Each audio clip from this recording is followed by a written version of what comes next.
गरीब 100 करोड़ बानी कही, पहले चोले चाव, दूजे चोले कृष्ण को लिए साध के पाँव। गरीब कथा रामायण रस भरी, आगम अगम अगाध, वाल्मीकि के चरण को सभी चर्चे साध। गरीब गरुड़ बोध बेदी रची, राम कृष्ण हैरान, लंका पर धावा हुआ जद का कहूँ बयान। गरीब उत्पत्ति पर लो जाते हैं अंत कोट ब्रह्मांड, जोग जीत समझाई या जब गरीब उत्पत्ति पर लो जाते हैं अंत कोट ब्रह्मांड, जोग जीत समझाई या जब उधरे कागभूषण। गरीब वासिष्ठ विश्वामित्र से आवे जाहि अनेक, कागभूषण की पलक में जो चावे सो देख। गरीब ऐसे कागभूषण हैं जोग जीत के दास, चर्चा ज्ञान सुनाए करे दीना पद में बास। गरीब दुर्वासा और मुनिंद्र का हुआ ज्ञान संवाद, दत्त में मिल गए जागर विधान बाद। गरीब बहुत समस्तर वेद को समझाए मंसूर, सिमली प्रसा का हुआ पहुँचे तख्त हजूर। गरीब सिख बंदी सतगुर सही चकवे ज्ञान अमान, शीश कटा मंसूर का फेर दिया जददान। गरीब दीन दयाल मिले सुल्तान को बलक बखारे बादशाही, 18 लाख तूरा तजा ऐसे अलख अलाही। गरीब सुल्तानी मक्का गए मक्का नहीं मुकाम, गया रांड के लेने को कहे अदम सुल्तान। गरीब राबिया पर सी रब सो मक्के की असवार, 3 मंजिल मक्का गया बीबी के दीदार। फिर राबिया बंसुरी बनी मक्के चढ़ाया शीस, पूर्व ले संस्कार कुछ धन सतगुरु जगदीश। गरीब बंसुरी से वैश्या बनी शब्द सुनाया राग, बहुर कमाली पुतरी जुग जुग त्याग बैराग। गरीब मीरा बाई पद मिली सतगुरु पीर कबीर, दे छता लौलीन हुई पाया नहीं शरीर। गरीब पीपा धना रैदास थे सदन कसाई कौन, अवगत पूर्ण ब्रह्म को कहाँ करी अनहोन। गरीब बरंका तिर गए नामा छिपाने, ऊंचे कुल को कोसना जहाँ भक्ति नहीं परवे। गरीब वाल्मीकि बैकुंठ पर स्वर्ग लगाई लात, शंख पचायन घूरत हैं गन गंधर्व सब मात। गरीब स्वर्गलोक के देवता किन्हैन पूरा नाद, सुपथ सिंहासन बैठते हैं बाजा अगम अगाध। गरीब पंडित 12 कोट थे सहदेव से सुरबीन, 88 देव में कोई नहीं पद्मलीन। गरीब बाजा शंख स्वर्ग सोन्या 14 भवन उचार, 3300 ततना लहा किन्हें न पाया पार। गरीब 4 वर्ण 60 शास्त्र बिडरे दोनों दीन, मुक्ति खेत को छाड़े करे मगर बहे लौलीन।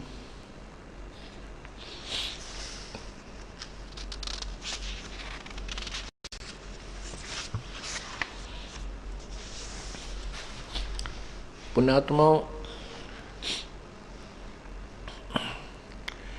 परमेश्वर की महिमा बहुत से सदग्रंथों में भी वर्णित है। जैसा कि कल आपने पवित्र गीता जी अध्याय नंबर 4 के श्लोक 25 से 30, 31 तक और फिर उसमें नाना प्रकार की व्यवस्था बताई कि ऐसे कोई साधना ऐसे करता है, कोई इंद्रियों को कंट्रोल करके संयम साध कर ही अपने मोक्ष मानता है, कोई जीव हिंसा का कठिन व्रत लेता है, अहिंसा का मुंह पर पट्टी बांध के पैरों से भी नंगे चलते हैं, ऐसे उसको ही मोक्ष मानते हैं।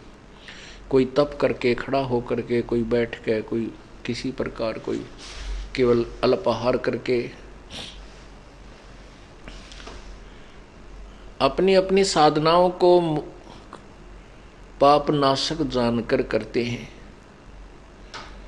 लेकिन गीता जी अध्याय नंबर 4 के श्लोक 32 में बताया है कि वो परमात्मा पूर्ण ब्रह्म के द्वारा जो अपने मुखारविंद से जो ज्ञान अपने मुख्य ज्ञान में, सच्चिदानंद घन की मुख्य वाणी में, यानी वाणी में अर्थात उसके मुख से उच्चारण जो तत्व ज्ञान है, उसमें सब प्रकार का निर्णय दिया हुआ है। उसके अंदर सब विस्तार से बताया गया है कि वो जो साधना करते हैं वो ठीक है या नहीं है, और वास्तविक साधना क्या है। उस ज्ञान को तू गीता जी अध्याय नंबर 4 के श्लोक 34 में कहा है, उस ज्ञान, उस तत्व ज्ञान को जो उस पूर्ण परमेश्वर द्वारा उच्चारित है, उस पूर्ण परमात्मा की वाणी में है, किसी तत्वदर्शी संत के पास जा, उनको दंडवत प्रणाम कर, विनम्र भाव से, कपट छोड़कर सरलता पूर्वक उनसे मोक्ष मार्ग पूछ, फिर वो तत्वदर्शी संत तुझे जैसा भी कहें वैसा तू कर। इससे सिद्ध हुआ कि ये ज्ञान जो है, जिसके विषय में तत्वदर्शी संतों से पूछने के लिए गीता ज्ञान दाता कह रहा है, वो ज्ञान गीता ज्ञान से भिन्न है, वो गीता जी में नहीं है। इति सिद्धम। वो ज्ञान अब आपको कबीर परमेश्वर द्वारा गरीबदास साहिब जी का ज्ञान योग खोल देने के पश्चात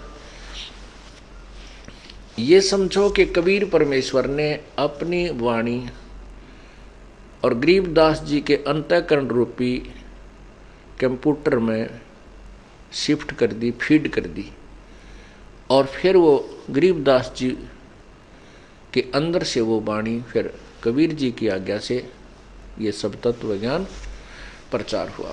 ऐसा ही 600 साल पहले जो कबीर सागर की रचना हुई, कबीर परमेश्वर ने जो अपनी अमृतवाणी उसमें लिखी, उसमें स्पष्ट किया है कि संवत 1774 में, उसमें 75 गलती से लिखा है, संवत 1774 में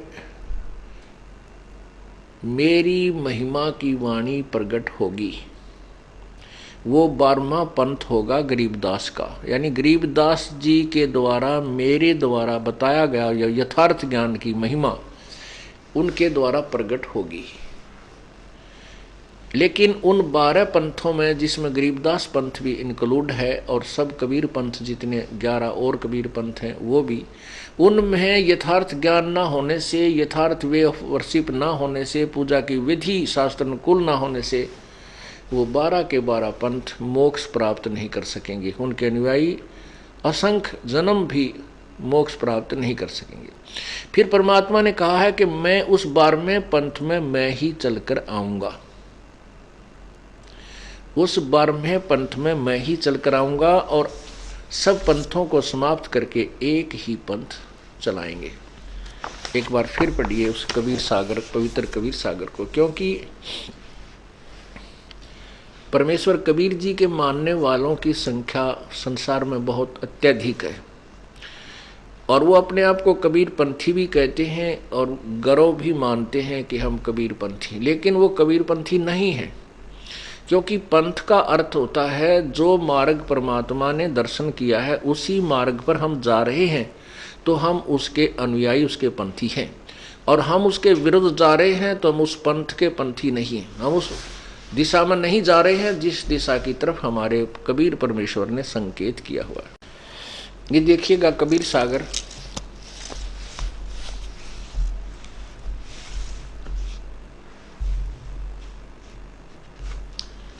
खेमराज श्री कृष्ण दास प्रकाशन बंबई से प्रकाशित है, संपूर्ण 11 भाग। और इसके कौन हैं?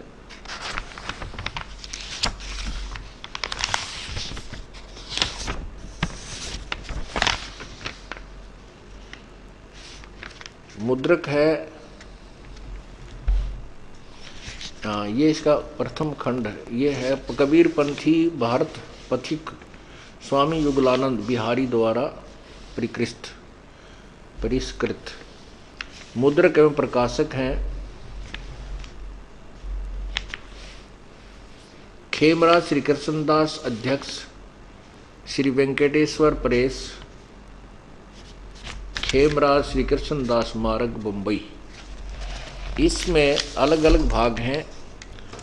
यहाँ कबीर चरित्र बोध, प्रश्न नंबर 1870, प्रश्न नंबर 1870, बोध सागर। यहाँ इसमें लिखा है 12 पंथों के विषय में जानकारी दी है।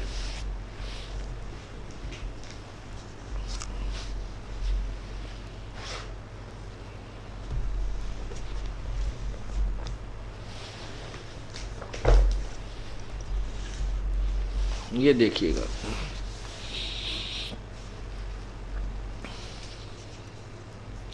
कबीर साहब के पंथों का वृत्तांत। प्रथम इन्होंने लिखा नारायण दास जी का पंथ। ये इन्होंने मिक्सिंग की है। वास्तविकता यहाँ पर यह है कि ये चूड़ामणि जी हैं जो श्री धर्मदास साहब जी के पुत्र, सेकंड पुत्र थे।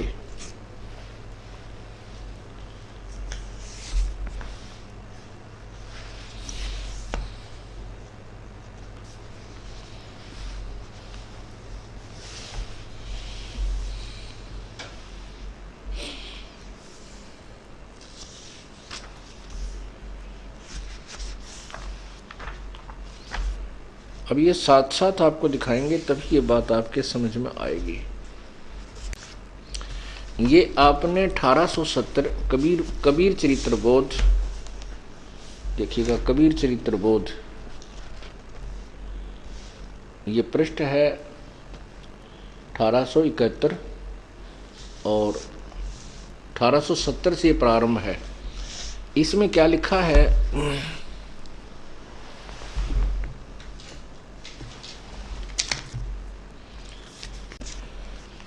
इसमें प्रथम लिखा है नारायण दास जी का पंथ, जबकि ये है चूड़ामणि जी का पंथ होना चाहिए। ये गलत लिखा इन्होंने। वैसे बाकी शेष ठीक लिखा, क्योंकि इन्होंने जो कबीर पंथी हैं ये परमात्मा को नहीं समझ सके, न इस वाणी को समझ सके। इन्होंने कुछ मिलावट की है कबीर सागर में, लेकिन वो प्रत्यक्ष स्पष्ट है, वो छुपा नहीं सके। कहते चोर चुराई तुमड़ी गाड्डा पानी में, वो गाड्डे वो ऊपर आवे, ऐसे सच्चाई छानी ना। पहले ये 12 पंथ आपको पढ़ाते हैं। कबीर साहब के पंथों का वृत्तांत। नंबर 1 नारायण जी का पंथ, यागो दास जी का पंथ, यागो। तीसरा है सूरत गोपाल पंथ। चौथा है मूल निरंजन पंथ का पंथ, टकसारी पंथ, भगवान दास जी का पंथ। सातवां सतनामी पंथ, ये सतनामी भी कबीर पंथ ही। फिर है कमाली पंथ, कमालिये यानी कमाल जी का पंथ। राम कबीर पंथ, प्रेम धाम की वाणी पंथ। 11वां है जीवा पंथ, 12वां है गरीबदास पंथ। ये है 1870 कबीर चरित्र बोध के 1870 पृष्ठ पर कबीर चरित्र बोध। ये अब इसी का वर्णन, यथार्थ वर्णन यहाँ देखिए, जो कबीर साहब ने अपनी वाणी में फरमाया है। ये इन्होंने वैसे लिखा है। ये देखो, ये कबीर वाणी अध्याय है, कबीर वाणी पृष्ठ 136। ये पृष्ठ 136 और यहाँ क्या लिखा है? द्वादश पंथ चलो सो भेद। द्वादश पंथ काल फुरमाना। 12 पंथों में काल का ही फुरमाना यानी भक्ति विधि है। और भूले जीव न जाए ठिकाना, ताते आगम कह हम राखा, वंश हमारा चूड़ामणि शाखा। अब देखो, ये प्रथम यहाँ से शुरू करेंगे। प्रथम जो ये प्रथम वंश है ना, ये चूड़ामणि जो है ये प्रथम पंथ है चूड़ामणि जी का, इन्होंने इसको छुपा दिया, थोड़ा सा फर्क क्या किया है। अब यहाँ लिखा है प्रथम जग में जागू भरमावे, बिना भेद वो ग्रंथ चुरावे, यानी प्रथम पंथ लिख दिया जागू का, जबकि यहाँ खुद लिख रहे हैं, ये देखो प्रथम नारायण जी का पंथ, दूसरा है जागू पंथ, यानी यागू पंथ, यागू दास कहो जागू दास कहो। आगे देखो, दूसरा प्रथम जग में जागू भरमावे, बिना भेद वो ग्रंथ चुरावे। फिर है दूसरी सुरत गोपालई होई। अब दूसरा सुरत गोपाल दूसरा लिखा है, इसमें सुरत गोपाल को तीसरा लिखा है, ये देखिए, ये तीसरा जागूदास प्रथम और दूसरा और तीसरा सुरत गोपाल। अब देखिएगा, अब इन्होंने लिखा है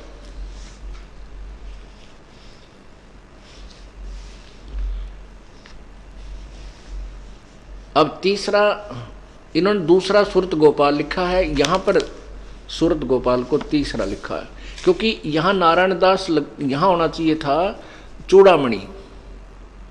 चूड़ामणि जी धर्मदास जी के दूसरे पुत्र थे, जो परमात्मा कबीर जी की कृपा से उनका जन्म हुआ था, और नारायण दास तो पूर्ण रूप से विरोधी था कबीर जी का और अपने पिता धर्मदास जी का।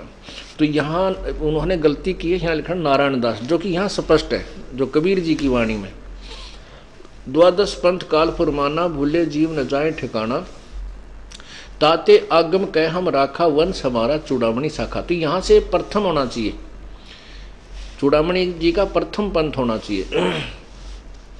इन्होंने प्रथम जागू लिख दिया, जबकि यहाँ प्रथम नारायण दास जी, दूसरा जागू लिखा है यागोदास, और तीसरा है सुरत गोपाल। इन्होंने दूसरा सुरत गोपाल ही होई, अक्सर जो जोग दृढ़ावे सोई, तीसरा मूल निरंजन वाणी, चौथा टकसार, ये सारे यही हैं, जैसे मूल निरंजन पंथ, टकसारी पंथ पांचवा, भगवान दास पंथ, सत्यनामी पंथ, ये सारे वही हैं। अच्छा, पांचवा पंथ बीज को लेखा, लोक परलोक कहें हम देखा, और छठा जो है पंथ सतनामी प्रकाशा, ये पांचवा छठा सतनामी, यहाँ पर सातवां सतनामी है। तो यहाँ ये गलती करते आ रहे हैं, यहाँ इन्होंने सिर्फ प्रथम की जगह इतनी मिलावट की है, यहाँ द्वितीय होना चाहिए था, या तृतीय होना चाहिए था, या चतुर्थ होना चाहिए था, ये पांचवा होना चाहिए था, यहाँ चौथा होना चाहिए था, यहाँ पांचवा, यहाँ छठा, ये सातवां, और सातवां आठवां होना चाहिए था, और ये नौवां कबीर राम कबीर पंथ है। आगे देखो, 10वां परम धाम की वाणी, इसमें 11वां परम धाम की वाणी है, 11वां। अच्छा, यहाँ इन्होंने 11वें का अर्थ ही नहीं दिया, 10वें के आगे 11वां लिखा ही नहीं, जबकि यहाँ 11 पूरे हो जाते, यहाँ से 12वें की बात शुरू होती है, यहाँ से ये 10वें के बाद 11वां कहीं नहीं है। फिर यहाँ 70 संवत 1775 हुई, ये गलती से लिखा है, यहाँ 75 नहीं 74 होना चाहिए, संवत 1775, क्योंकि सन 1774 में गरीबदास जी का जन्म हुआ, ये उसी की तरफ संकेत है। तादिन प्रेम प्रगट जग सोई। आगे देखो, आज्ञा रहे ब्रह्म बोध लावे, कोली चमार सबके घर खावे, और साख हमारी ले जीव समझावे, असंग जन्म ठोर नहीं पावे, 12वें पंथ प्रगट हव बाणी। 12वां पंथ का चल रहा है विवरण कि 1775 में हमारी संवत 1774 में, वैसे 75 लिखा है, जो है मेरा प्रेम प्रगट होगा और मेरी महिमा की वाणी प्रगट होगी। आगे देखना, ध्यान से देखना इसको, 12वें पंथ प्रगट हो बाणी, शब्द हमारे की निर्णय ठानी, मेरे ही महिमा का ज्ञान जो समझ कोशिश करेंगे समझने की। अस्थिर धर्म का स्थिर, ये अस्थिर वैसे स्थिर है, सथाई सतलोक घर का मरम न पावे, ये 12 पंथ हमी को धावे। यानी गरीबदास पंथ जो है 12वां पंथ हो गया, और ये पूर्ण परमात्मा को यथार्थ स्थान पर नहीं जा सकते, सतलोक का स्थान नहीं पाएंगे। अस्थिर धर्म का मर्म न पावे, ये 12 पंथ हमी को धावे। ये क्या लिखा परमात्मा ने, बर वे पंथ हम ही चलावें। परमेश्वर कबीर जी कहते हैं बर में यानी गरीबदास पंथ में हम ही चलावें, सब पंथ मिट एक ही पंथ चलावें। ओए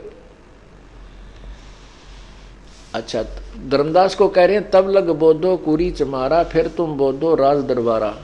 यानी इन, क्योंकि अब क्या बात है, समझने की वाणी है परमात्मा की। धर्मदास जी को कह रहे हैं कि जब तक हम नहीं आए दोबारा या अपना कोई दास भेजेंगे, तो तब तक तो केवल नीचे वाली जो भोली भाली जनता है, गरीब सी जनता है, जो दुखी है, उनको समझाने की चेष्टा कर, वो मान जाएंगे। या राज दरबार वाले लोग भी मान सकते हैं क्योंकि वो थोड़ी सी बुद्धि रखते हैं। इसलिए कहा कि प्रथम तब लग तुम, जब तब तक कहते हैं बर में हम ही चलावें और सब पंथ मिटा के एक चलावें, तब तक तुम बोधो कोरी, कोली माने जुलाहे और नीचबार आदि यानी छोटी जाति वालों को समझाओ। वो दुखी होते हैं, वो भगवान से डरने वाले होते हैं, वो भगवान को मान सकते हैं, उनका कल्याण हो सकता है। या राज दरबार के लोग भी समझदार बुद्धिमान होते हैं, वो भी आपकी बात को महत्व दे सकते हैं। बाकी जो कॉमन जनता है वो इन नकली संतों ने, गुरुओं ने भ्रमित कर रखी है, उनको फिर आकर के दोबारा लेंगे अपनी शरण में। तब तक तो ये सार ज्ञान को अन्य को नहीं बताना, किसी को नहीं बताना, क्यों भोली जनता सार ज्ञान से संबंध कुछ रखती नहीं, उसको तो भक्ति चाहिए, भगवान चाहिए, और अपना जो कल्याण है थोड़ा वो दुख वो निवारण चाहिए, वो तुरंत ग्रहण कर लेते हैं। राजदरबारी लोग होते हैं वो अपने स्वार्थवश ही ज़्यादा ग्रहण करते हैं। तो परमात्मा ने अपनी स्थिति को अभी तक बनाए रखने के लिए अपने कुछ शक्ति युक्त भक्त संत भेजते रहे, लेकिन यथार्थ ज्ञान जनता तक नहीं पहुंच पाया। और ना ही कबीर जी चाहते थे कि अभी ये बात खुले, क्योंकि उन्होंने इस समय के लिए सब गुप्त रखा हुआ था। और साथ में ये भी महिमा परमात्मा की आज तक चलती रही कि ये नकली 12 पंथ थे, इनमें एक एक जो शुरू में आए वो तो ठीक से व्यक्ति रहे, उसके बाद फिर ये नकली संत चलते रहे। तो कबीर साहब का नाम पृथ्वी से उठा नहीं, प्रभु अपनी समर्थता बनाए रहे ताकि अब उनको समझाया और समझा जा सके। अब क्या बता रहे हैं, धर्मदास जी को बता रहे हैं कबीर बानी में, 12 पंथ हम ही चल आवे और सब पंथ मिट एक ही पंथ चलावे, तब लग बोधो कुरी चमारा, कोली, कोली कहते हैं जुलाहों को, फिर तुम बोधो राज दरबारा। कहते प्रथम चरण कलयुग निराना, तब मघर मांडो मैदाना। ये प्रथम चरण, धर्म राय से मांडो बाजी, तब दर बोधो पंडित काजी। ओहो, 52 वीर कबीर कहाऊं, भव सागर से जीव मुक्ताऊं। अब यहाँ इसको समझिएगा। अब हमने आगे, अब आपको दिखाते हैं ये आगे, फिर देखो। एक तो ये बात ध्यान रखिए कि प्रथम चरण कलयुग निराना, तब मघर मांडो मैदाना। ये प्रथम चरण में परमात्मा का बनारस में आए थे और मघर में शरीर चले गए थे। ये प्रथम चरण था। आगे देखो, धर्मदास मोरी लाख दोहाई, मूल शब्द बाहर नहीं जाई। सार शब्द, मूल शब्द माने मुख्य ज्ञान, मुख्य नाम। आगे ले, पवित्र ज्ञान तुम जग में भाखो, मूल ज्ञान गोई तुम राखो। अब मूल ज्ञान लिखा, ये तत्व ज्ञान भी अभी तक गुप्त, गोई माने गुप्त रखना, और सार शब्द भी गुप्त रखना। मूल शब्द माने सार शब्द, मूल ज्ञान माने तत्व ज्ञान। मूल ज्ञान जो बाहर पढ़ी, ओह, मूल ज्ञान बाहर जो पढ़ी, बिचली पीढ़ी हंस नहीं तरही। अगर ये तत्व ज्ञान इन नकली संतों का हाथ लग गया तो हम पहचान नहीं बता पाएंगे नकली और असली की। इसलिए मूल ज्ञान बाहर जो पढ़ी, बिचली पीढ़ी हंस नहीं तरी। ये बिचली पीढ़ी ध्यान रखो। 33 अरब ज्ञान हम बाखा, मूल ज्ञान गोए हम राखा। हमने 33 अरब वाणी बोल दी है, परमात्मा कहते हैं कबीर जी, लेकिन ये तत्व ज्ञान अभी तक गुप्त ही रखा है। मूल ज्ञान तुम तब लग छुपाई, जब लग 12 पंथ मिट जाई। ओहो, कहते हैं इस तत्व ज्ञान को तब तक प्रकट नहीं होने देना है जब तक ये 12 पंथ ना मिट जाए। अब ये सारे पंथ मिट लिए, क्योंकि तत्व ज्ञान हमारे पास है, उन संतों के द्वारा दिया गया ज्ञान भी हमारे पास है जो बिल्कुल व्यर्थ और यूजलेस है। उनके द्वारा दी गई भक्ति मंत्र भी कबीर परमेश्वर की यथार्थ भक्ति मंत्र से नहीं मिलते हैं। अब ये सभी समाप्त हो जाएंगे। अब ये तो परमात्मा ने कहा मूल ज्ञान बाहर जो पढ़ी तो बिचली पीढ़ी हंस नहीं तरही। अब सार शब्द जो मंत्र जो भक्ति विधि का जो उपासना है उसके विषय में बताया है, वो ध्यान से सुनिए।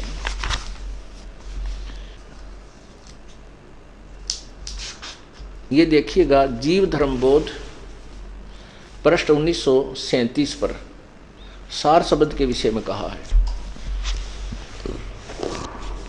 सत्य कबीर वचन, कबीर परमेश्वर ने कहा है, सत्य कबीर वचन धर्मदास तो लाख दोहाई, सार शब्द बाहर नहीं जाई। वहां तो यहां देखिएगा, यहां तो कहा है मूल ज्ञान को, पवित्र धर्मदास मेरी लाख दोहाई, मूल शब्द बाहर ना जाए, ये सार शब्द संकेत है। फिर पवित्र ज्ञान तुम जग में भाखो, मेरी महिमा तो करते रहो लेकिन मूल ज्ञान तुम गुप्त रखो, ये मूल ज्ञान है। मूल ज्ञान जो बाहर पढ़ी, तत्व ज्ञान जो बाहर पढ़ी, बिचली पीढ़ी हंस नहीं तेरही।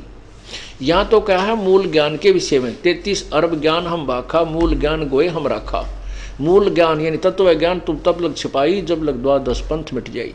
यहाँ सार शब्द के विषय में बताया है। जीव धर्म बोध ये है कबीर वाणी और बोध सागर में 137 पृष्ठ पे, जो पहले आपको सुनाया 36-37 पे तत्व ज्ञान के विषय में। अब सार शब्द के विषय में है ये है पृष्ठ 1937 और जीव धर्म बोध। अब देखना सार शब्द के विषय में कहा है, धर्मदास तो लाख दोहाई, सार शब्द बाहर नहीं जाई। सार शब्द बार जो पर ही बिचली पीढ़ी हंस नहीं तरही। अब ये सार शब्द के बारे में विशेष क्लियर किया है। धर्मदास तो लाख दोहाई, सार शब्द बार नहीं जाई। सार शब्द बार जो पर ही बिचली पीढ़ी हंस नहीं तरही। युगन युगन तुम सेवा केनी, ता पीछे हम यहाँ पग दीनी। कोटिन जन्म भक्ति जब कीना, सार शब्द तब ही चीना।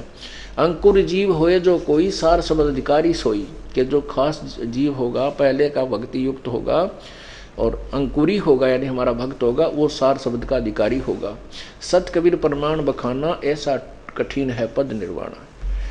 अब यहाँ बिचली पीढ़ी का निर्णय हमने लेना है कि बिचली पीढ़ी ये अब चल रही है, इसका स्पष्ट किया परमात्मा ने। अब देखिएगा कबीर वाणी पृष्ठ 137 पर क्या कहा परमात्मा ने कि 12वें पंथ प्रगट हो बाणी। गरीबदास के 12वें पंथ में, गरीबदास वाले पंथ में मेरी वाणी प्रगट होएगी, शब्द हमारे की वह निर्णय ठानी। फिर उस गरीबदास जी के अनुयायी मेरे शब्द का निर्णय ठानेंगे, मेरी महिमा ज्ञान को विचार करेंगे, पर वो समझ नहीं सकेंगे इस तत्व ज्ञान को।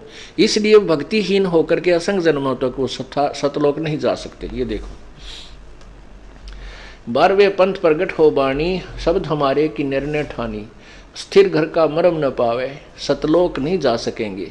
ये 12 पंथ हम ही को ध्यान। ये कबीर तो करेंगे लेकिन वास्तविक ज्ञान उनके पास और भक्ति विधि नहीं होगी, इसलिए वो असंख्य जन्म असंख्य जन्म ठोर नहीं पावे। फिर कहते हैं 12वें पंथ हम ही चलावे, हम ही चलकर आएंगे और सब पंथ मिट एक ही पंथ चलावे। अब क्या कहते हैं, प्रथम चरण कलयुग निर्याना, तब मगहर मांडो मैदाना। प्रथम चरण में कहते हैं मैं बनारस में आऊँ, क्योंकि बनारस में तो थे ही, और प्रथम चरण में कहते हैं मैं मगहर मांडो मैदाना, यानी प्रथम चरण जो है स्पष्ट कर दिया है कि मगहर में जो परमात्मा सहसीर गए थे वो प्रथम पीढ़ी थी। जब परमात्मा बनारस में आए हुए थे वो प्रथम पीढ़ी हमारी चल रही थी अपने कलयुग में। तो वो उस समय हमारे जो बुजुर्ग थे उस समय जो भक्त आत्माएं थी वो अशिक्षित थे, और शिक्षा केवल एक विशेष वर्ग ब्राह्मण वर्ग के पास ही उपलब्ध थी।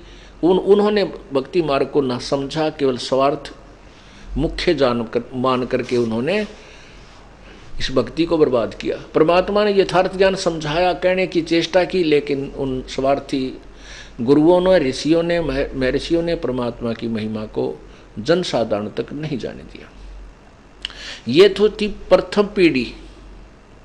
और लास्ट की पीढ़ी जो तीसरी पीढ़ी, बिचली इसलिए लिखा है कि ये क्लियर हो जाए।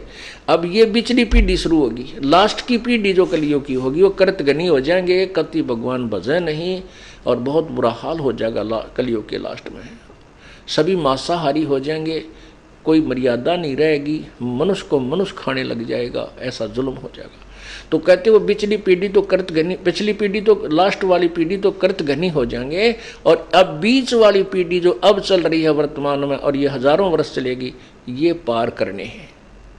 इन हजारों वर्षों में वो पुण्यात्मा परमात्मा पुनर्जन्म देगा उनको, जो परमात्मा के कोटे में, इस ब्रह्मांड के एक कोने में परमात्मा ने अपना एक विशेष स्थान राजदूत भवन की तरह स्थापित किया हुआ है, वहाँ उन पुण्यात्माओं को रखा हुआ है। अब वो पुण्यात्मा जो पुण्य कर्मों से परिपूर्ण होंगी, वो तुम्हारे घरों में जन्म लेंगी, तुम्हारे पुत्र या पुत्री रूप में। वो इतने सुख, उनके इतने पुण्य होंगे कि उनके काम भी बढ़िया चलेंगे, सारे समाज से न्यारे उनके सुख होंगे, और ये भक्ति करेंगे और बेड़ा पार करवा जाएंगे। इसलिए आपको तैयार किया जा रहा है कि आपके घरों में पुण्यात्मा आए। पुण्यात्माओं, अब आप परमात्मा के ऑपरेशन में हो। कुछ भक्त आत्मा कहते हैं क्योंकि ज्ञान तो है ही नहीं, समाज के लोग हमारे को ज़्यादा टॉन्ट कसते रहते हैं। जैसे लड़के का शादी होगी, लड़के लड़की की, एक बालक खराब हो गया गर्भ में, दूसरा भी खराब हो गया, तीसरा भी हो गया, और नाम ले रखा है, तो पड़ोसी तो कहेंगे, रिश्तेदार भी कहेंगे कि तुमने के नाम ले रखा, थारे वंश नहीं चल है। लेकिन यह बात आपने बहुत गहराई से सोचनी होगी। परमात्मा ऐसी दुष्ट आत्मा को तुम्हारे घर जन्म नहीं लेने देंगे जो तुम्हें भक्ति बाधक हो, और काल चाहेगा कि ऐसा दुष्ट पैदा कर दो बेटा या बेटी रूप में, ना जीवे ना जीण दे। तो उनके संस्कार भी आपके जन्म गर्भ में आ गया तो उसका जन्म माना जाता है, उनको वहीं समाप्त करता रहेगा। ये परमात्मा का ऑपरेशन है। लेकिन आपकी बुद्धि इतनी संकीर्ण हो गई है कि हम चिंतित हो जाते हैं, नाम भी त्यागने तैयार हो जाते हैं, क्या रखा है वहाँ पर। और फिर भगवान अपने कोटे से ऐसी निर्मल आत्मा देगा कि आपकी सेवा भी करेगा, भक्ति भी करेगा, और उसके साथ उसके पुण्य होंगे कि उसके ठाठम ठाठ रहेंगे। पर इस ज्ञान को समझने में बहुत ज़्यादा समय आपको सत्संग में देना होगा, तब यह बुद्धि सेट होगी। और ऐसे प्रमाण है, वर्तमान में दिखा दूं आपको, हजारों की संख्या हमारे भक्तों ने नाम ले रखा है, उनका बेटा इतना दुष्ट पैदा हो गया जो जीवन जीण दे रहा, तंग करे, लड़ाई करे, गाड़ दे, भूंडा बोले, कई तनों के हैं कि एक रू बेटा रोज पीटे है। तो ऐसे को परमात्मा, अब अगर तुम सच्चे दिल से और दृढ़ रहोगे तो ऐसी आत्मा परमात्मा इस काल के दूत को आपके घर में प्रवेश नहीं होने देगा। उसके लिए आपने ज्ञान को आधार बनाकर और दृढ़ रहना पड़ेगा। उसके लिए परमात्मा कहते हैं, द्वार धनी के पड़ा रहे, धक्के धनी के खा, और 100 काल जखजोली पर द्वार छोड़ नहीं जा। तो अब क्या कह रहे हैं कि प्रथम चरण में तो मैं घर में सशरीर जाऊंगा, फिर आएंगे। अब ये बिचली पीढ़ी शुरू होगी, क्यों सब शिक्षित हो गए, पहले अशिक्षित थे। अब प्रसंग चल रहा है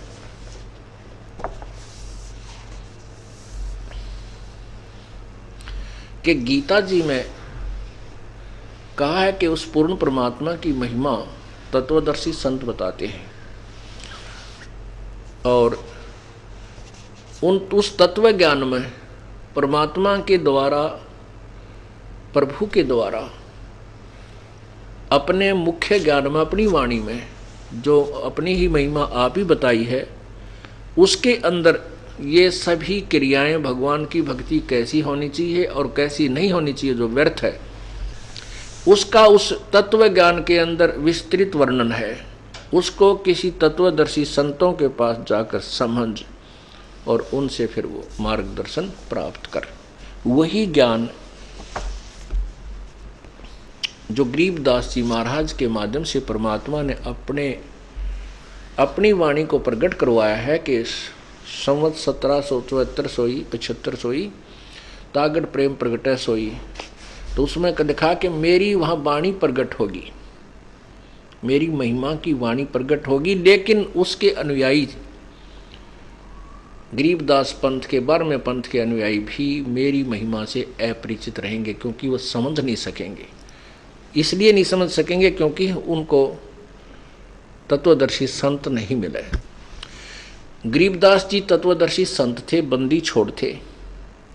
उनको परमात्मा ने बिल्कुल सख्त हिदायत दे दी थी, निर्देश दे दिया था कि सार नाम किसी को नहीं देना है और ये तत्व ज्ञान भी नहीं बताना है। हाँ, मेरी महिमा और आपकी मेरी महिमा का गुणगान कर मैं तेरे साथ हूँ, शक्ति परमात्मा ने दी। गरीबदास जी ने बहुत चमत्कार दिखाए ताकि परमात्मा ये सिद्ध हो सके कि गरीबदास जी कबीर जी के उपासक थे और उन्होंने भी वो अनहोनी करके दिखाई जो जनसाधारण नहीं कर सकता। ईश्वरीय शक्ति युक्त थे। उसके कारण क्या हुआ कि परमात्मा की महिमा की वाणी अभी तक हमारे पास सुरक्षित रही, क्योंकि उनके अनुयायी इसको पढ़ते रहे। इसके पढ़ने से थोड़ा बहुत लाभ होता रहा ज्ञान यज्ञ का, बाकी उनके पास भक्ति नहीं है। तो अभी तक वो चलती आ रही थी, इसलिए हमें ये ज्ञान ज्यों का त्यों सुरक्षित मिल गया। तो वो वाणी जो कबीर महिमा की वाणी है और गीता जी अध्याय नंबर 4 के श्लोक 34 में कहा है, वो आपको अब सुनाया जा रहा है। वो तत्व ज्ञान गीता अध्याय नंबर 4 के श्लोक 32 में जिसके विषय में कहा है कि वो परमात्मा की मुख वाणी में, उन्होंने तो वेद की वाणी में कहा नहीं, वेद की वाणी, वेद तो आपे वाणी है, वेद तो सारे ही श्लोक हैं, मंत्र हैं। वेद की वाणी की थी, वेद के मंत्र हैं, वो परमात्मा की महिमा के ही हैं। वेद मंत्र हैं, वेद के नहीं, वेद मंत्र हैं वो। और कबीर परमात्मा ने की वाणी, परमेश्वर की वाणी, वो आपको सुनाई जा रही है। अब इसमें क्या बताया है, ग्रीबन्योल नाद सुभान गति, वो लड़े भुवंग हमेशे, जड़ी जान जगदीश है, विष्णु व्याप शेष। अंश गवन करते नहीं मान सरोवर छाड़े, कौवा उड़ उड़ जाते हैं ये खाते मांसाहार। अंश दशा तो सादे हैं सरोवर है सत्संग, मुक्ता हलबाणी चुगे फिर चढ़े नवेला रंग।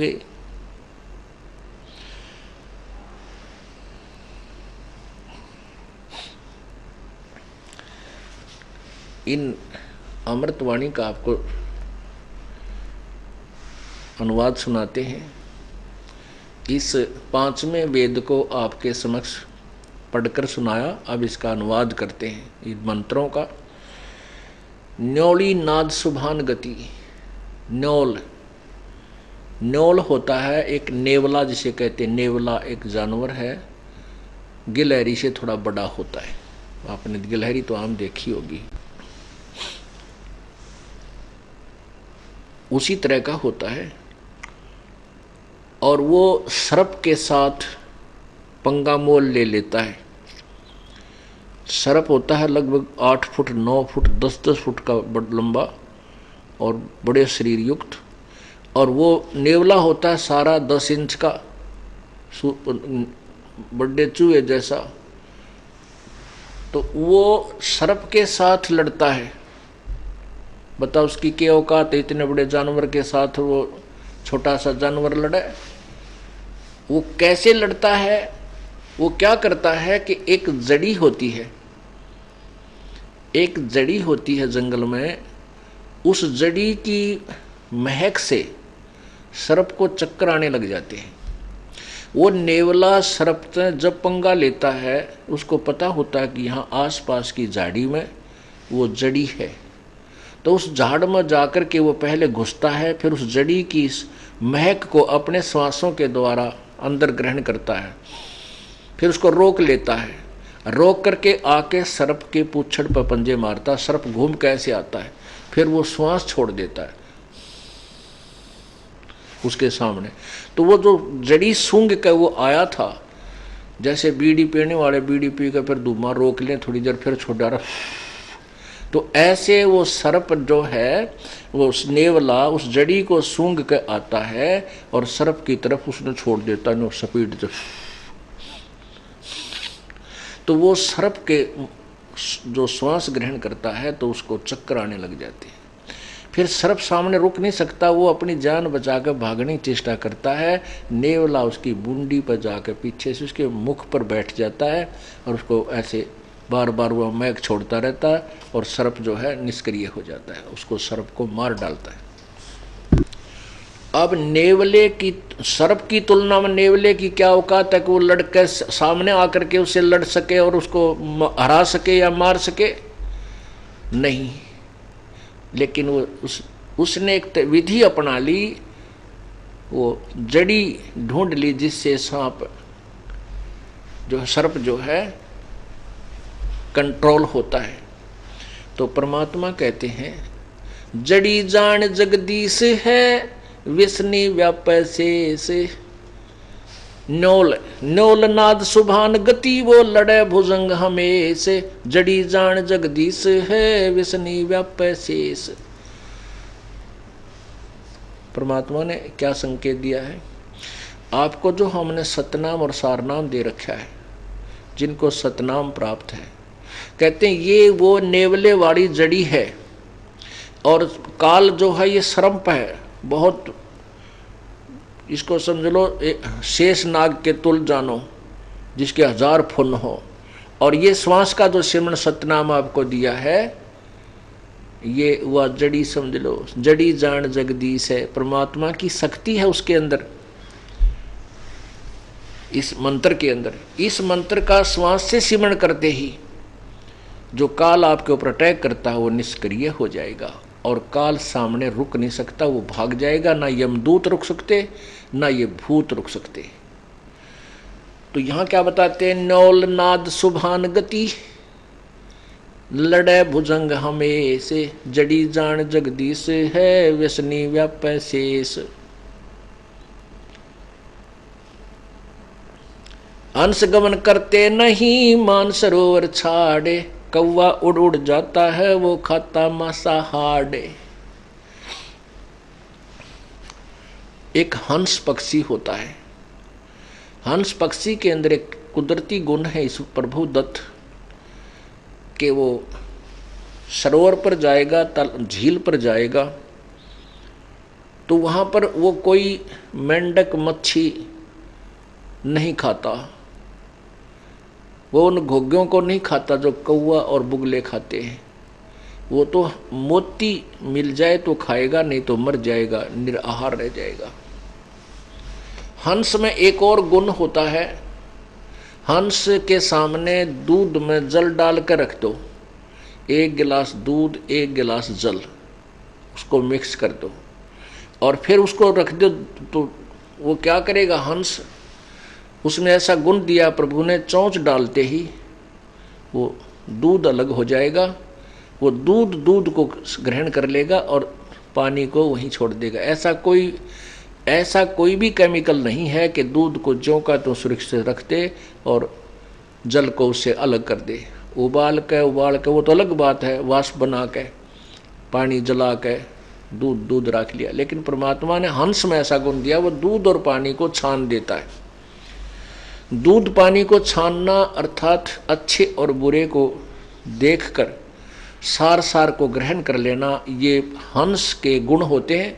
हंस, अब भक्तों को हंस कहा है, जो पुण्य आत्मा हैं, जो परमात्मा की चरणों में आ गए हैं, जो सत्संग में आते हैं, उनको ये हंस कहा जाता है।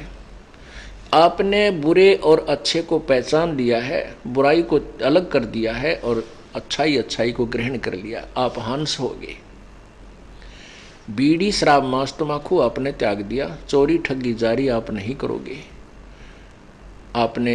आपने दूध और पानी को छान लिया, आपने निर्णय ले लिया कि बुराई करना बहुत गलत है, इसलिए हमारे जीवन के लिए घातक सिद्ध होगा और पुण्य और भक्ति करना ही एक शुभ कार्य है। तो उसको आप करने लगे, आप हंस हो गए। तो यहाँ क्या बताते हैं? हंस गमन करते नहीं मान सरोवर छाड़े। कौवे उड़ उड़ जाते हैं वो खाते मांसाहार। अपने आत्माओं, आपने वेद पढ़े, आपको वेद भी पढ़ कर सुनाऊंगा, उसमें तो बहुत सिंपल ज्ञान है। वेदों का अनुवाद क्योंकि तत्व ज्ञान समझवाने के बाद होता है, दास ने कुछ एक का अनुवाद किया है, तो वो बहुत आसानी से है, बहुत सिंपल ज्ञान है, इतना गूढ़ रहस्य उसमें नहीं है। लेकिन ये तत्व ज्ञान का समझना ये बालकों का खेल नहीं है। एक लाइन को सुलझाने के लिए कितनी भूमिका बनानी पड़ रही है और कहाँ कहाँ तक आपको समझाना पड़ रहा है। एक पंक्ति, एक मंत्र, जो समवेद के एक मंत्र को आपको अनुवाद करने के लिए अब कितने उदाहरण देने पड़ रहे हैं। अंश गवन करते नहीं मान सरोवर छाड़े, कौवे उड़ उड़ जाते हैं ये खावे मांसाहारे। कितनी प्यारी व्याख्या दी है, कैसा निर्णायक ज्ञान दिया है परमेश्वर ने अपनी प्यारी आत्मा गरीबदास जी को। उन्होंने फिर यहाँ लिपिबद्ध किया है। जैसे आपको बताया कि हंस मांस नहीं खाते, केवल अपना उनका आहार मोती होता है, मोती ही खाता है। और कव्य जो होते हैं और कहते हैं हंस गवन करते नहीं मान सरोवर छाड़े, और कौवे उड़ उड़ जाते हैं वो खाते मांसाहार। कहते हैं हंस दशा तो साध है, सरोवर है सत्संगे, मुक्ताहल मोती चुगे ये नवेला रंग, मुक्ताहल बाणी चुगे ये चढ़े नवेला रंग। अब ये सत्संग तो सरोवर है, सत्संग, इस पृथ्वी पर सत्संग ही सतलोक आश्रम में होता है, बाकी कहीं सत्संग नहीं है। उन्होंने बेशक बोर्ड सत्संग का लगा रखा है, वहाँ सत्संग नहीं है, वहाँ कुसंग है। तो यहाँ कहते हैं सत्संग तो सरोवर तो सत्संग है, हंस दशा तो संत है। आप तो हंस हो जो इस मार्ग पर लग चुके हो, और सरोवर है सत्संगे, मुक्ताहल बाणी चोगे ये चढ़े नवेला रंगे। हंस गवन करते नहीं, हंस गवन करते नहीं मान सरोवर छाड़े, कौवे उड़ उड़ जाते हैं वो खाते मांसाहार। पुण्यात्माओं, आप पहली क्लास के बच्चे हो, इसलिए दास ने रह रहकर बार बार आ का आम ई की इमली फेर पढ़ो, इसलिए बार बार समझा कर आपके हृदय में ऐसा जचा दूंगा कि आप अपनी संतान को भी परमात्मा के चरणों में समर्पण करोगे, और वो भी फिर इसी ज्ञान को स्वयं भी समझेंगे और जनसाधारण तक इसका डंडोरा पीटेंगे। आपको ही इतना दृढ़ कर दूंगा ताकि कोई शंका ही ना रहे। जब शंका रह जाती है तो आप विचलित हो जाओगे, आप दूसरे को नहीं समझा सकते। तो क्या बता रहे हैं कि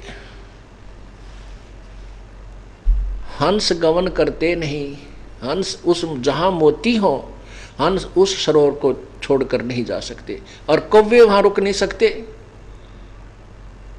क्योंकि वहां मोती हैं, और वो एक सरोवर छोड़ कर दूसरे पर जाएंगे जहाँ ज़्यादा मच्छी होंगी, जहाँ ज़्यादा कीड़े मकोड़े होंगे, उनको जा जाकर मांस, उनके हाडों पर का मांस खाते हैं। लेकिन हंस गवन करते नहीं मान सरोवर छाड़। अब क्या बताया है कि हंस दशा तो साध है, साधु माने जो सीधा चाल है, भक्त। ये जो साधना कर रहे हो आप साधु हैं, साध है, जिन्हें बुराई छोड़ दी, साध संगत कहते हैं ना, साध संगत, तो आप साध हो।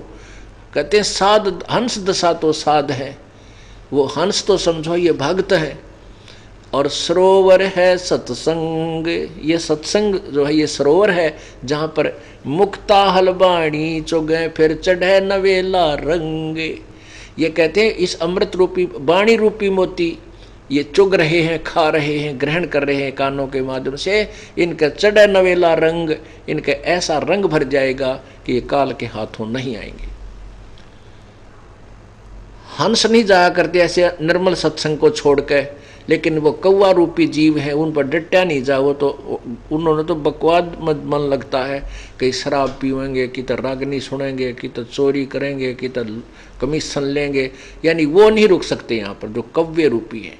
हंस दशा तो साध है और सरोवर है सत्संग, मुक्ता हलबाणी चुगैये चढ़े नवेला रंग। तो कौवा रूपी जो हंस, जो कौवा रूपी जीव है, वो इस सत्संग रूपी जहाँ मोती होते हैं, अमृत परमात्मा की वाणी रूपी मोती है, उनमें ये कौवे नहीं डट सकते, वहाँ तो हंस ही रहेंगे। उनका आहार ही ये अमृत वाणी है, ये मोती है, वाणी रूपी मोती उनका आहार है।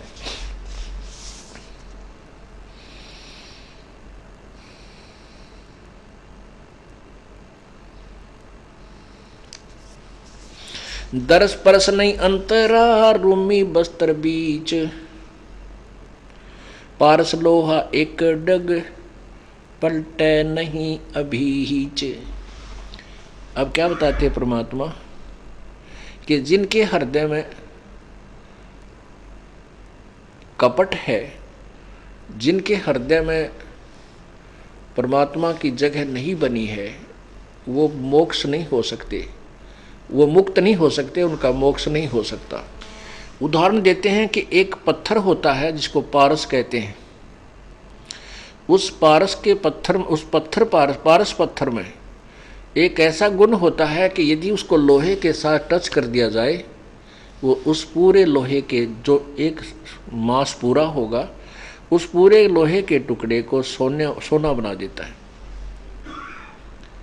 और कहते हैं रूमी वस्त्र अंतरा, यानी एक बहुत ही पतला सी साड़ी हो, रूमी वस्त्र, जैसे बहन दुपट्टा लेते हैं, या मलमल समझो, मलमल से भी और पतला कपड़ा हो, और उस पारस और पत्थर के बीच में यदि इतना भी अंतर रह गया, वो बिल्कुल साथ रखे दिखाई देते हैं, लेकिन फिर भी उसमें इतना भी अंतर रह गया तो भी वो लोहा सोना नहीं बन पाएगा।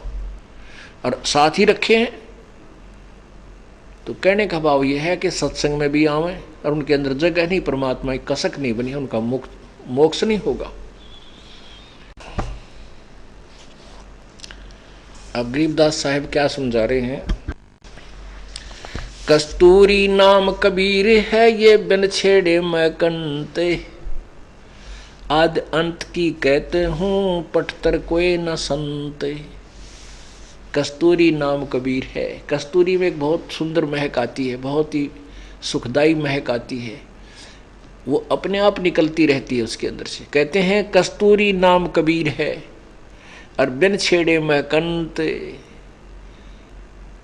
आद अंत की कहत हूँ, पटतर कोई न संत। यानी उस परमेश्वर के बराबर कबीर जी की तुलना में कोई भी संत नहीं है, उनके पटतर, उसके इक्विवेलेंट कोई भी संत नहीं है। संत शिरोमणि सब संतन सिरताज हैं, सतगुरु अदल कबीर।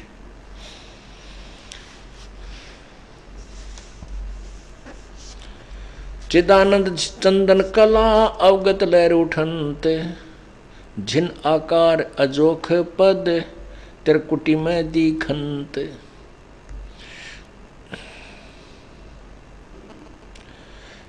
नैनो मद निरखत रहे, अवगत नाम कबीर, बेड़ा पार लगाए हों सुरत सरोवर सीर।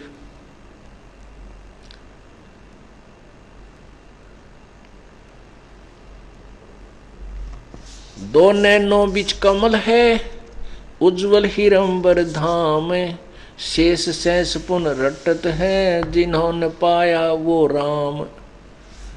अब क्या बताते हैं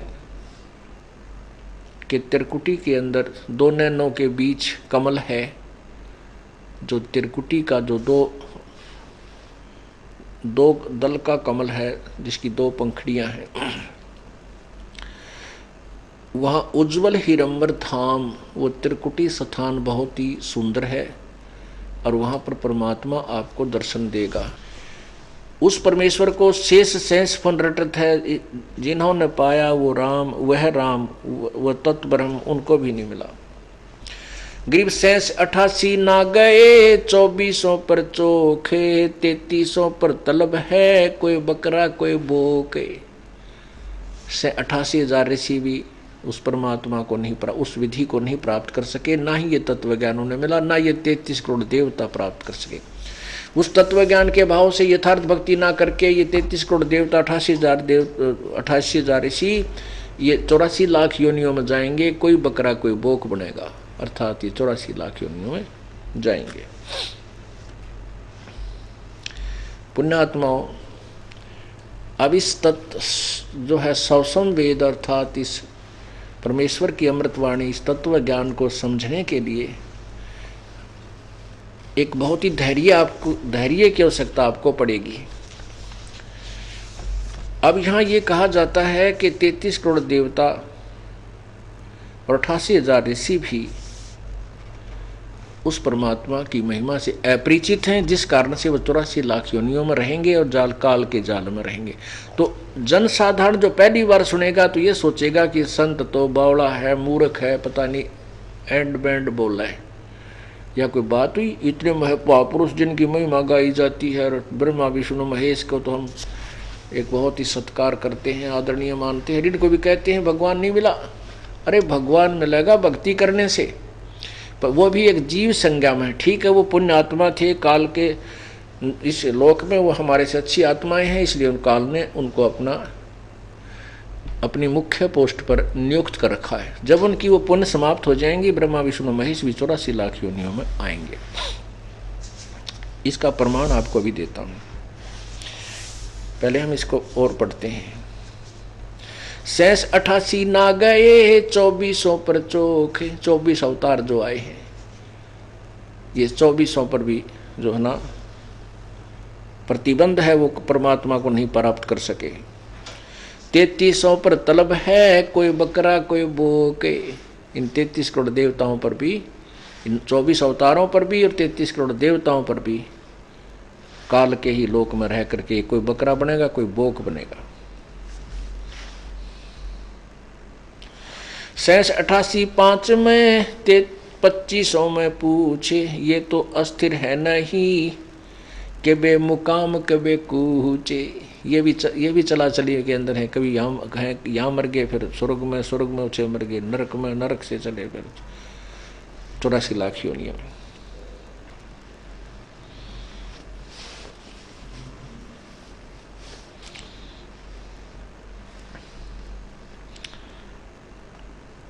ना सतगुरु जननी ही जन्या।